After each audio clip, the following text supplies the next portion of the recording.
আমি মনে করি যারা মূলত অনেক বড় লক্ষ্য নিয়ে বড় কিছু অ্যাচিভ করার চেষ্টা করছেন, হতে চাইছেন দেশের অন্যতম সাকসেসফুল ব্যক্তি, বাট আপনাকে অনেক বাধা বিপত্তির সম্মুখীন হতে হচ্ছে। বারবারই বিভিন্ন কারণে মনে হচ্ছে যে এটা কোনোভাবেই পসিবল না।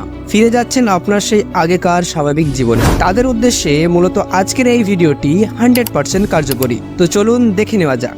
বারবার ব্যর্থ হওয়া, দরিদ্র পরিবারে জন্ম নেওয়া এক ব্যক্তির সফলতার সর্বোচ্চ শৃঙ্গ স্পর্শ করার চমৎকার একটি কাহিনী। সালটি হলো 1964-র 10ই সেপ্টেম্বর। চীনের হাংচো নামক শহরে এক হতদরিদ্র পরিবারে জন্মগ্রহণ করেন জ্যাক মা।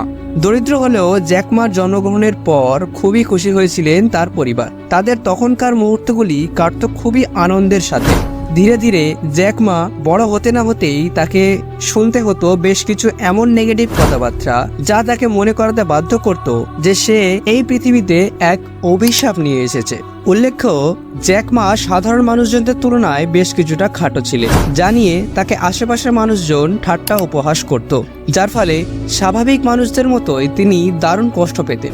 জ্যাক মা পড়াশোনায় যে খুব একটা ভালো ছিলেন তা ঠিক নয়, তবে ইংরেজি শেখায় তিনি দারুণ আগ্রহী ছিলেন। তার ইচ্ছা ছিল তিনি ইংরেজিতে ফ্লুয়েন্ট কথা বলবেন।